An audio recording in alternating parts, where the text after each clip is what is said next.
Se cortó justo cuando Sí, estaban bueno, estaba preguntando algo, Marian. Le quería preguntar si los números son un sistema de signos dentro de de la materia que estamos viendo. Porque, por ejemplo, yo creo que trasciende una comunidad. Por ejemplo, en una competencia, el primer lugar, todo el mundo conoce que el número 1 es el que ganó, es como que el primer lugar es el que llega el 1. No sé si me explico. Sí, te entiendo. ¿Entraría dentro del sistema de signos también la numeración? Bueno, lo que tenemos que saber es que hay diferentes sistemas de signos. Es decir, por un lado está el sistema de signos de la matemática, y ahí entran los números en cierto sentido. Pero también es cierto que los números, digamos, también los usamos como signos dentro del sistema lingüístico, es decir, dentro de la lengua también están los números. En la matemática funcionan de determinada manera, y en el sistema de la lengua funcionan de otra manera. Ahora, lo que vos planteás, Marian, es, por ejemplo, podría pensarse como otro sistema de signos, que sería, por ejemplo, ponerle los lugares asignados en una competencia a los competidores, ¿no? Podría ser un mini sistema distinto del sistema de la lengua. Igual, me sirve mucho el comentario que acabas de hacer, Marian, porque fíjense lo siguiente. Hay muchos sistemas de signos. Ahora, podemos referirnos a todos esos sistemas de signos mediante un sistema de signos, que es el sistema de signos de la lengua. Es decir, la lengua nos permite hablar de matemática, del semáforo, de, qué sé yo, de los premios en una competencia. Es decir, nos permite hablar de otros sistemas de signos. Por eso, Saussure dice que el sistema de la lengua es el sistema de signos más importante, porque es el sistema de signos que permite referirse, ¿sí?, a todos los demás sistemas de signos. Es decir, por Eso lo toma ejemplo, como objeto de estudio. por eso lo toma como objeto de estudio, exactamente, ahí está, muy bien. Porque es el más importante y el que nos permite entonces abarcar, ¿sí?, todo otra cantidad de cosas. Lara pregunta si el código binario podría ser otro ejemplo, o los códigos como el Morse. Sí, esos son otros sistemas de signos. Incluso voy a aprovechar para responder otra cosa más. Alguien preguntó antes de que se cortara si la forma de escribir chiques con la X, ¿sí?, era también un signo de la lengua. No, eso es un signo de la escritura. La escritura es otro sistema de signos, ¿sí? ¿Por qué? Porque son signos gráficos. Sí, voy primero por Marian y después por vos, Camelia. Sí, Marian. Sí, no, yo quería hacer como una acotación, o sea que dentro de la lengua tendríamos como un complemento de otros sistemas de signos, porque nosotros también utilizamos, como decía usted, el sistema de los colores, usamos el sistema de los números, es como que todo eso complementa también a lo que sería el lenguaje y la lengua en cada comunidad. No, no es un complemento. ¿No? En cada comunidad hay diversos sistemas de signos que por supuesto que tienen relaciones entre sí. Se pueden establecer relaciones entre sistemas, pero son diferentes sistemas. Por ejemplo, yo puedo relacionar el sistema de signos de la lengua que hablo, del castellano, la variante del castellano que hablo, puedo relacionarlo con los colores y ver, digamos, qué colores tienen representación lingüística en mi sistema de signos, ¿no? Pero los colores en sí son otra cosa, ¿no? Es otro sistema de signos que puede estar relacionado con el sistema de la lengua. No es un complemento, son sistemas distintos que pueden estar relacionados, ¿no? Camelia, ¿querías comentar algo? Sí, no, que el año pasado había leído a Peirce pues, en otra facultad, y que él también hablaba del tema de los esquimales y de los blancos, y que justamente él decía que, o sea, como planteaba el tema de que la lengua creaba la realidad, o sea, la palabra, digo, creaba la realidad, al mismo tiempo que la realidad también creaba la palabra, pero era como algo y de vuelta, decía que bueno, los esquimales justamente podían ver distintos tipos de blanco porque tenían en su lengua distintos tipos de blanco. En cambio nosotros, como no lo tenemos, no lo vemos porque justamente la palabra crea nuestra realidad. Sí, está bien, es muy interesante, un comentario muy interesante porque tiene que ver con las relaciones entre lenguaje y pensamiento, ¿no? Algunas personas dicen que algunos teóricos, algunos pensadores, ¿no?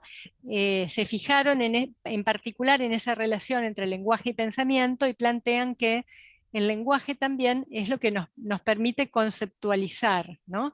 Entonces, por ejemplo, poder nombrar algo nos permite conceptualizarlo. Y si no tenemos palabra para decirlo, ese concepto va a ser más difícil de pensar.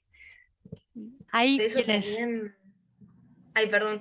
No, Sí. que por eso también, igual a mí todavía no me sale aplicarlo tanto, pero digo, por eso también es importante como esto que se quiere aplicar ahora del lenguaje inclusivo, porque un poco define nuestra realidad decir chicos y no chiques.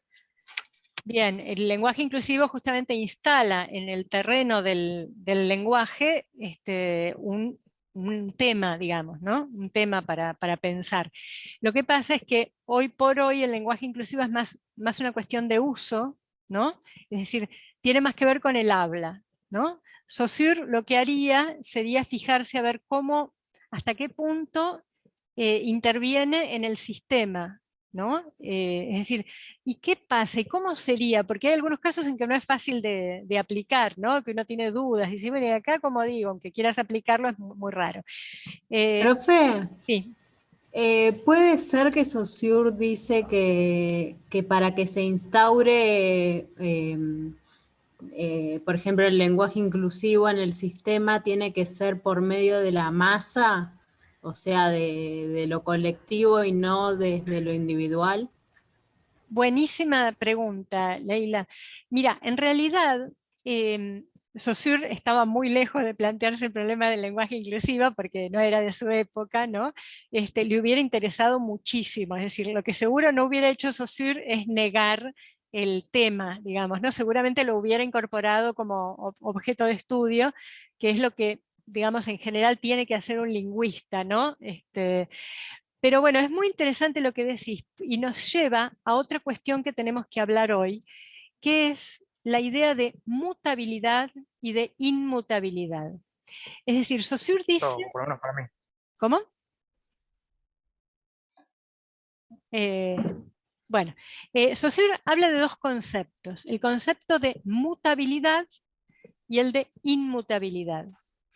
La palabra mutabilidad, ¿sí? Ustedes tal vez la conozcan en relación con mutar, mutación, ¿sí? ¿Cuál sería un sinónimo de mutabilidad que les resulte más sencillo? Que va de un lugar a otro. Evolución, Transformación. alteración, transformación.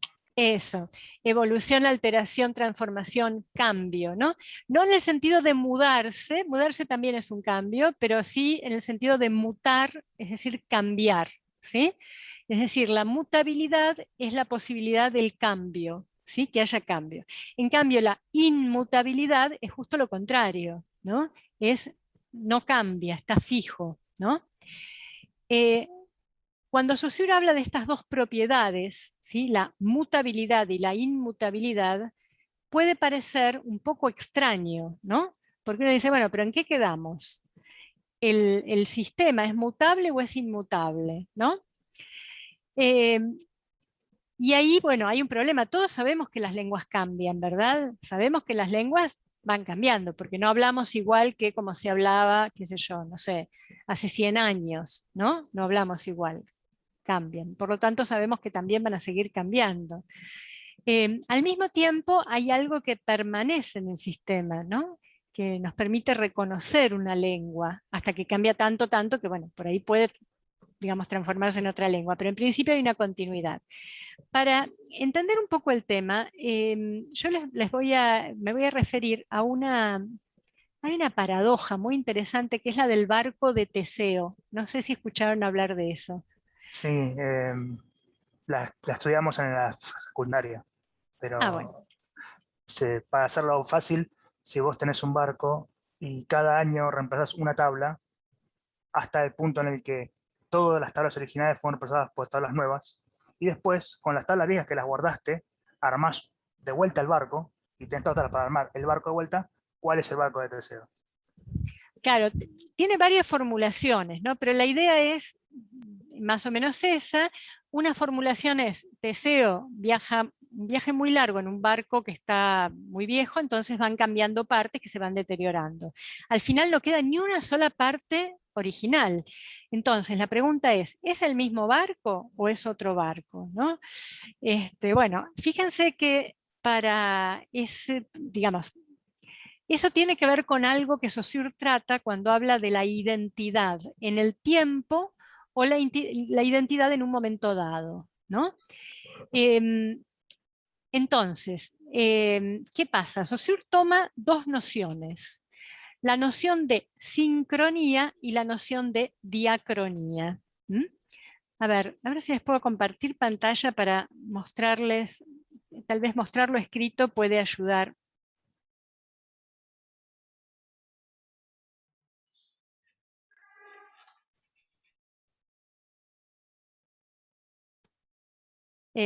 No sé si están viendo mi pantalla.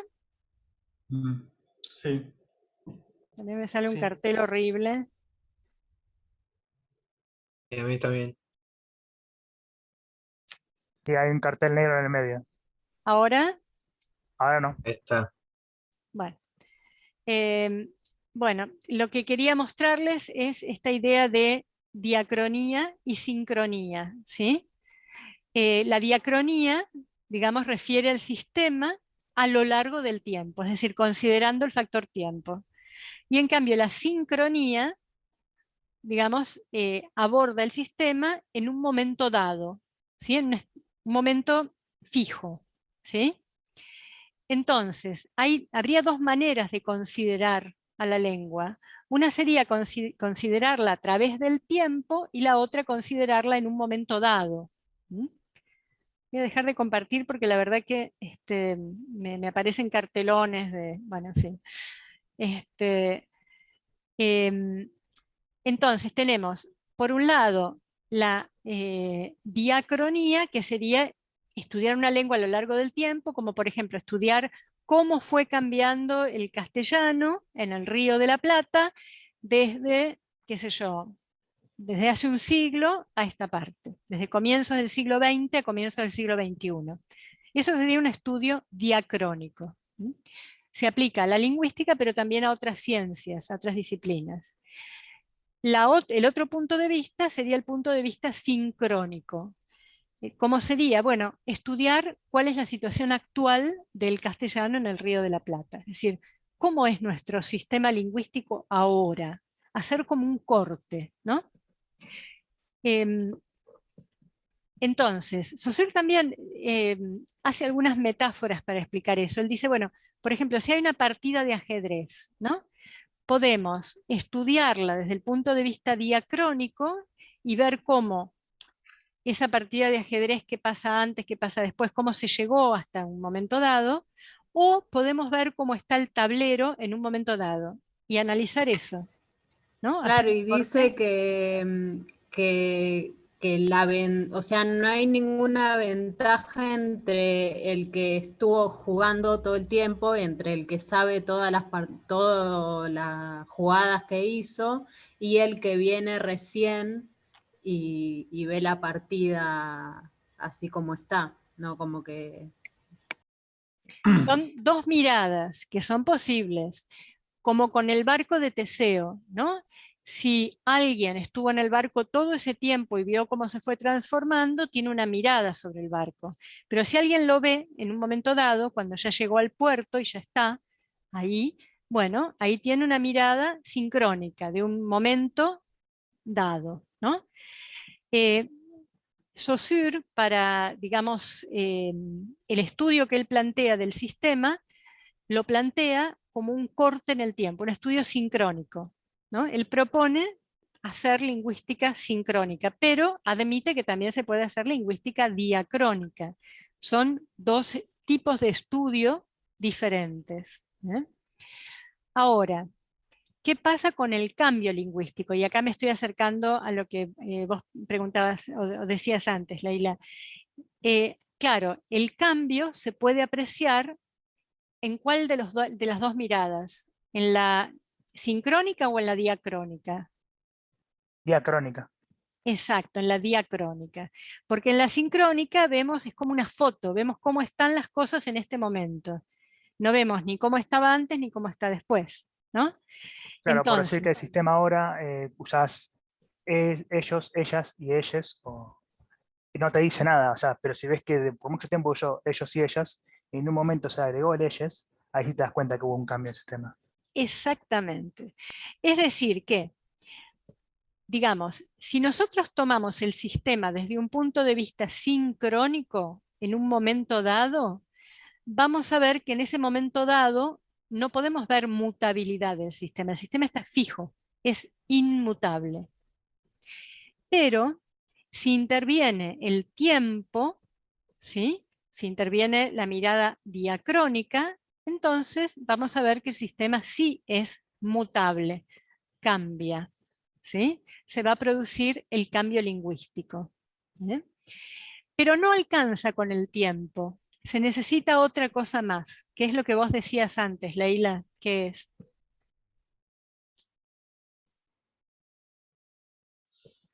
Vos dijiste la Sería masa hablante. Lo individual. No, no, no lo individual, la masa hablante. ¿eh? Sí. Es decir, se necesita que haya personas que hablan esa lengua. Porque ¿qué pasa con una lengua que ya no tiene hablantes, como las mal llamadas lenguas muertas, ¿no? Los significados de las cosas no cambian, No cambian, porque por ya decirlo de alguna manera, ¿no? quedaron así, ¿no es cierto? Entonces, para que haya mutabilidad, tienen que intervenir dos cosas. Por un lado, el factor tiempo, tenemos que considerar el factor tiempo, y por otro lado, tenemos que considerar a la masa hablante, es decir, a los hablantes de esa lengua, porque somos los y las hablantes quienes vamos a introducir cambios, ¿no? A lo largo del tiempo.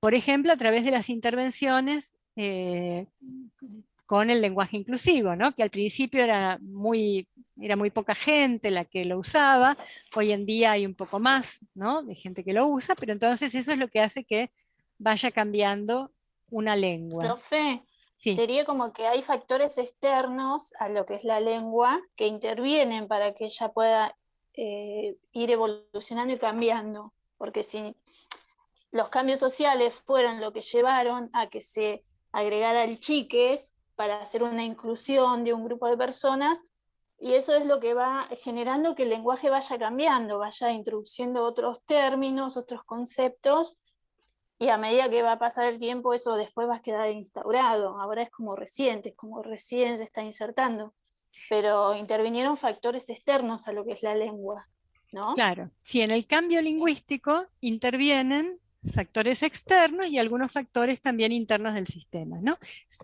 No nos vamos a meter mucho en detalle en eso, pero sí, está bien lo que decís. Hay factores externos que intervienen, digamos, para que se Pueden produzca el haber cambio lingüístico. factores internos a la lengua también que puedan modificar el lenguaje. Sí, hay factores que tienen que ver con características de la lengua que hacen que a lo largo del tiempo se tienda a producir ciertas modificaciones. Esto lo estudian los especialistas en cambio lingüístico. Lara dice lo siguiente, entonces lo de la mutabilidad e inmutabilidad sería que, por un lado, la mutabilidad de las palabras se refiere a que se van transformando de forma mínima por medio de la continuidad en el tiempo producido por la masa social. Y la inmutabilidad sería porque lo esencial de la identidad de la palabra no cambia. No es exactamente eso, Lara. Fíjate que está relacionada, mutabilidad e inmutabilidad están relacionadas con el punto de vista. Si aplicamos un punto de vista estático, sincrónico, entonces lo que vamos a ver es la inmutabilidad. Si aplicamos un punto de vista diacrónico, es decir, histórico, vamos a ver la evolución, vamos a ver la mutabilidad. Entonces no tiene que ver, digamos, sí, hay algo No importa si el cambio es mínimo o no, o si hay algo esencial en la identidad de la palabra, no se trata de eso, se trata de el punto de vista que aplicamos, ¿sí? Nos va a permitir reconocer aquello que está fijo, ¿sí? Que no cambia, o cuando en el sistema se van produciendo cambios, ¿no? Profe, Saussure dice que en verdad no es el sistema el que cambia, sino lo que cambian son los elementos. Los elementos del sistema. ¿A qué se refiere? ¿A lo sincrónico o a lo diacrónico? A lo diacrónico. Sí, si está hablando de cambio, cuando habla de cambio se está refiriendo a lo diacrónico. Sí, Está claro que sí. condicionado por la historia, básicamente, porque es un estudio a través del tiempo. Exactamente. Por eso también él habla de una lingüística evolutiva y una lingüística estática. La estática sería la que ve la cosa fija. La evolutiva sería la que va observando cómo se va produciendo ese devenir, ¿no?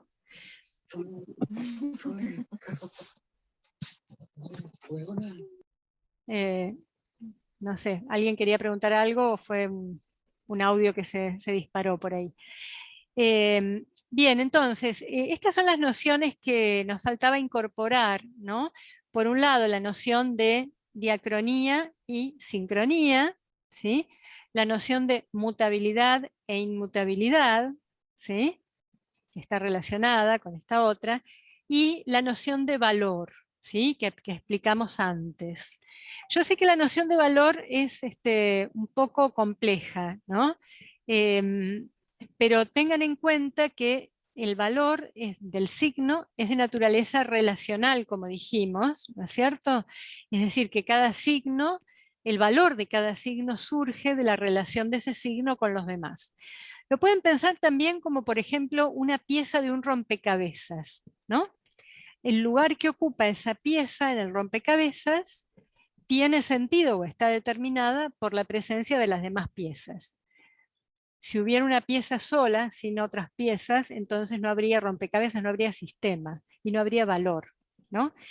Esa pieza tiene valor, ¿por qué? Porque se relaciona con las demás que constituyen ese rompecabezas. Ahora, lo que quisiera explicarles también, y con eso, digamos, cerraríamos Saussure, es qué tipo de relaciones establece cada signo con los demás signos del sistema. Es decir, yo sé que antes dijimos que las relaciones eran de solidaridad y de oposición. Eso está bien. Pero vamos a agregar algo más. Para Saussure vieron que todos los conceptos de Saussure vienen de a dos, casi todos, ¿no? Camelia, que había estudiado Peirce, se acordará tal vez que para Peirce, que es otro pensador, otro semiólogo, los conceptos venían de a tres. Pero para Saussure todo viene de a dos. Tenemos significado significante, tenemos lengua, habla, diacronía, sincronía, mutabilidad, inmutabilidad, ¿no? Bueno, para Saussure hay dos tipos de relaciones entre signos. Por un lado están las relaciones asociativas y por otro lado están las relaciones sintagmáticas. Esto que estoy diciendo lo van a encontrar en el texto de Saussure, lo van a encontrar también en el material de síntesis que hay en el campus. Pero bueno, lo vamos a explicar.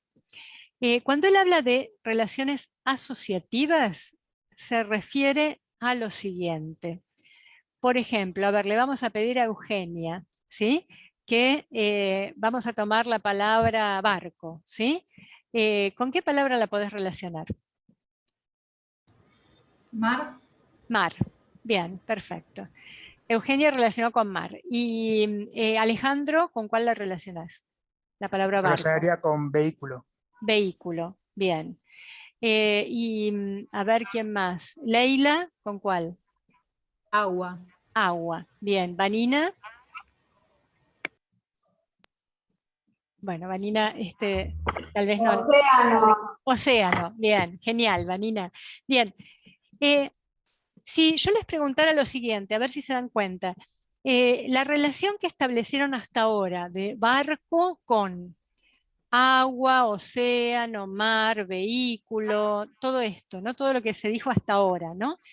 Esas relaciones se establecen a través del significante o del significado del signo barco.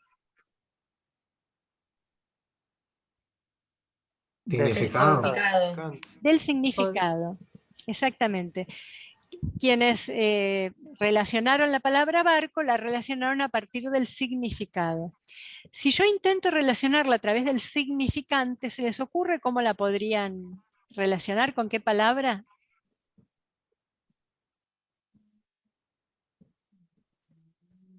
Se me ocurre Embarcación. no, A se me ver. ocurre en otros sistemas diferentes. O sea, Embarcación. boat, No, tiene que o- ser en el sistema del...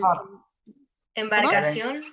Embarcación, dice Camelia, me gustó. ¿Por qué? Porque embarcación tiene bark, ¿no? Que es de barco. Es decir, podemos relacionar a partir del significante con otras palabras que tengan significantes parecidos. Por supuesto pueden estar emparentados, por ejemplo, barquero podría ser también, ¿no? Está relacionado por el significante. Pero yo podría relacionarlo también con banco, barco, banco. ¿Por qué? Porque los significantes, ¿no? También son medio parecidos, ¿no? Hace una pregunta, profe, en el cuestionario de guía que utiliza la palabra banco y pico.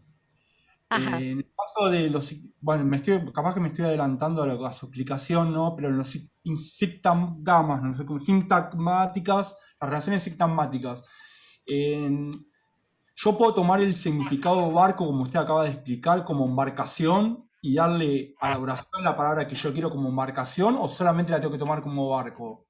No, a ver, espera un poquito porque no llegamos a ver las relaciones sintagmáticas y después vamos a ver cómo todo esto cierra, ¿sí? Pasa que Necesito después ir poco a poco.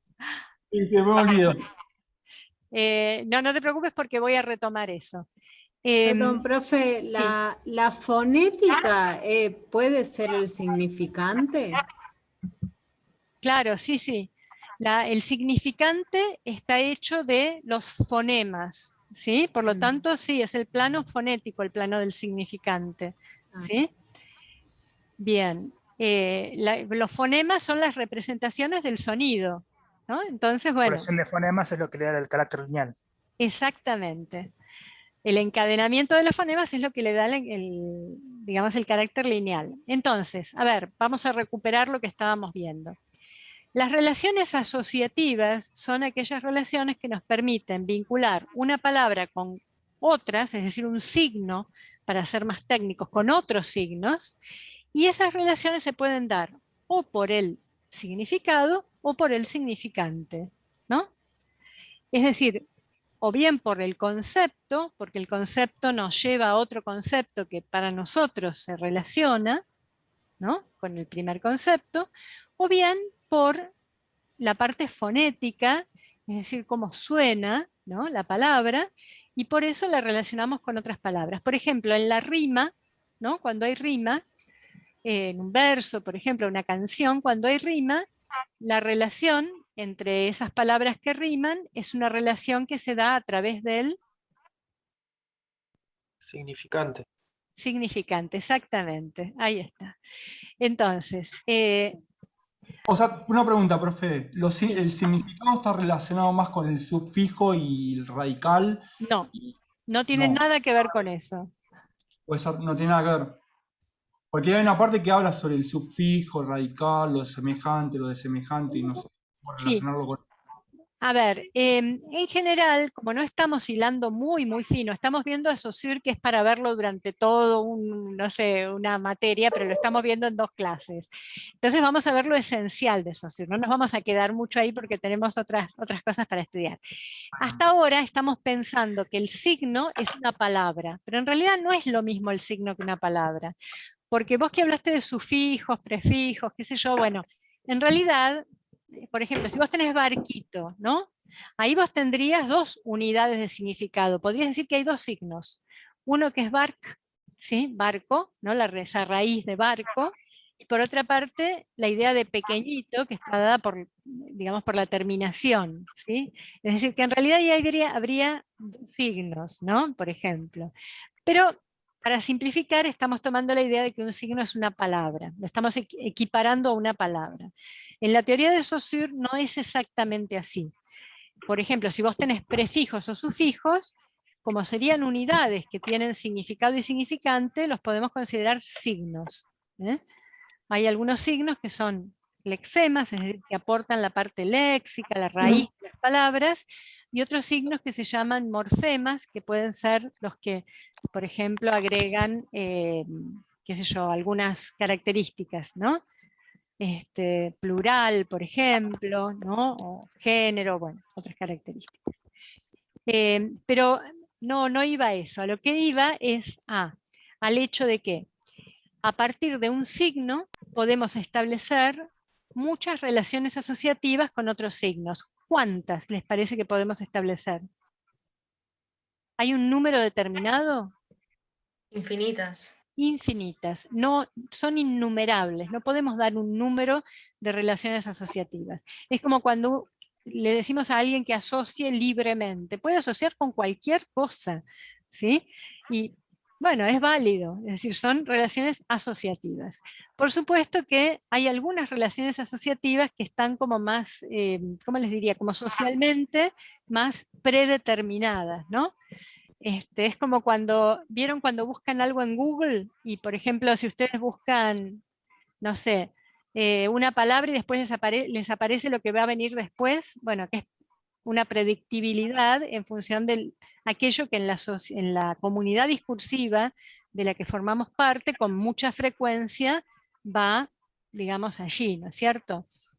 Pero bueno, entonces, las relaciones asociativas, ¿no? Las que podemos evocar, ¿sí? Son en un número indeterminado. El orden también es indeterminado, porque podemos, qué sé yo, de barco podemos saltar a mar y después saltar a océano y después saltar a vehículo, digamos, en cualquier orden o al revés, ¿no? Entonces no tienen ni un orden ni un número determinado, ¿no? Y también Saussure dice que son relaciones en ausencia. Él dice en realidad, utiliza la expresión in absentia, que es una expresión en latín, ¿sí? ¿Qué significa eso? En ausencia. ¿Por qué en ausencia? Porque no están, las evocamos, las tenemos que traer a nuestra mente. Es decir, lo que tenemos, por ejemplo, es barco. Y después tenemos que traer otra, ¿sí? Otro signo, traerlo evocándolo para relacionarlo, ¿no? Bien, estas son las relaciones asociativas.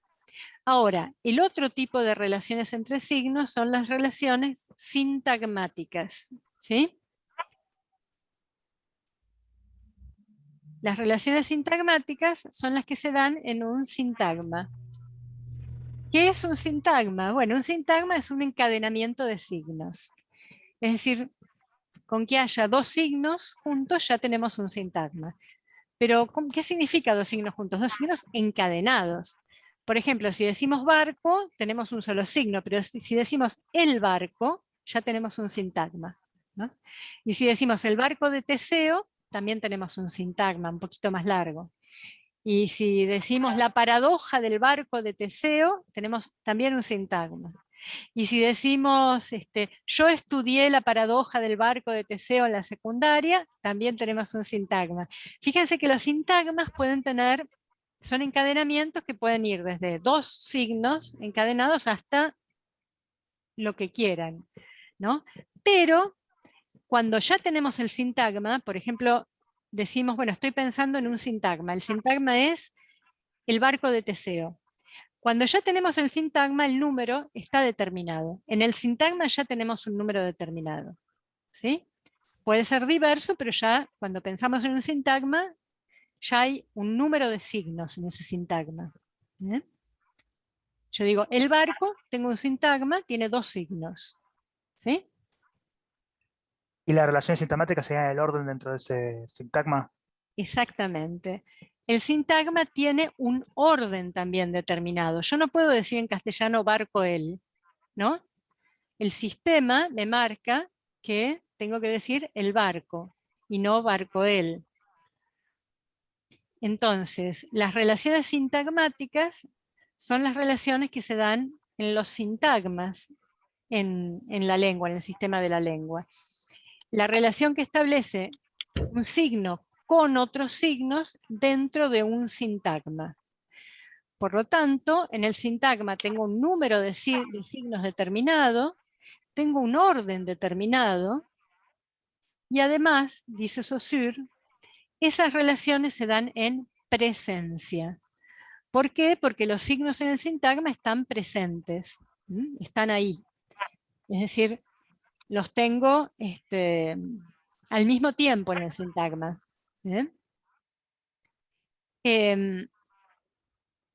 A ver, entonces tenemos que,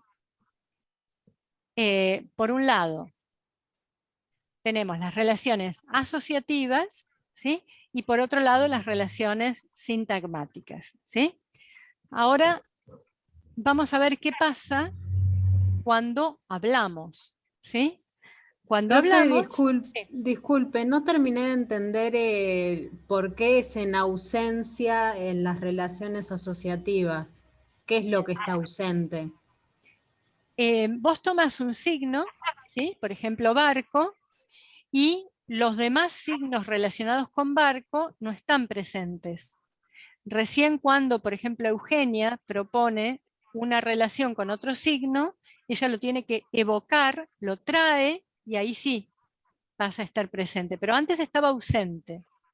En cambio, si yo tengo el sintagma el barco, ¿sí? Esos dos signos que están relacionados en el sintagma están presentes. ¿Sí? Sí, gracias, profe. Bien, entonces, vamos a tomar ahora, digamos, la idea de estos dos tipos de relaciones entre signos, cómo funcionan cuando hablamos, cuando utilizamos el sistema de la lengua, ¿sí? ¿Qué es lo que usamos? ¿Las relaciones asociativas o las relaciones sintagmáticas? Bueno, en realidad vamos a ver que usamos las dos. Y ahora les voy a compartir pantalla y espero que no se me complique, sino si se nos llega a acabar el tiempo volvemos a entrar. Pero, ¿ven mi pantalla? Sí. Bien. ¿Se está viendo? Perfecto. Perfecto. Quedan Lo que tienen, 2 minutos. 2 minutos, pero bueno. Lo que tienen acá es, por un lado, el perro ladra, que, digamos, tenemos un sintagma, ¿verdad? De 3 signos, ¿sí? Que están en presencia, impraesentia, dice Saussure. Están presentes en el sintagma y se relacionan. Pero, por ejemplo, a partir de él podemos evocar otros signos que los podemos relacionar y podríamos ponerlos en ese lugar, como por ejemplo, podríamos decir un perro ladra, ¿no? La no podríamos decirlo, tendríamos que cambiar perro, ¿no? Pero sí lo podemos relacionar con él, ¿no? Y en lugar de perro podemos pensar en chico o gato, sería raro decir el gato ladra, pero eventualmente podríamos decirlo para hacer un chiste. Podríamos decir maulla, podríamos decir corre en lugar de ladra, ¿no? Este tipo de relaciones, que no están presentes en el sintagma, pero las podríamos establecer libremente, son relaciones asociativas, ¿sí? Que podríamos establecer. Ahora, ¿qué pasa cuando hablamos? Yo no sé si ustedes jugaron alguna vez a un juego que consiste en que una persona dice una palabra, ¿sí? Por ejemplo, él, y otra persona agrega una palabra después, por ejemplo, Matías, ¿qué se te ocurre? Él.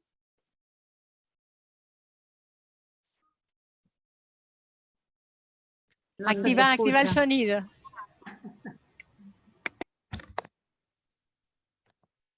Matías, estás muteado. Bueno, se va a cortar, volvemos a entrar, hacemos el jueguito y después, les termino redondeando un poco la idea de las relaciones asociativas y sintagmáticas. Pero bueno, es un juego sencillo. No sé, si querés tomar, digamos, el lugar, Leila, digo él y vos completás con él El teclado. el teclado. Y después seguimos la frase. Entonces la persona que viene después por ejemplo, no sé quién sos, quien figura como Moto G, por ejemplo, ponele que decís, el teclado, algo más, tenés que agregar una palabra.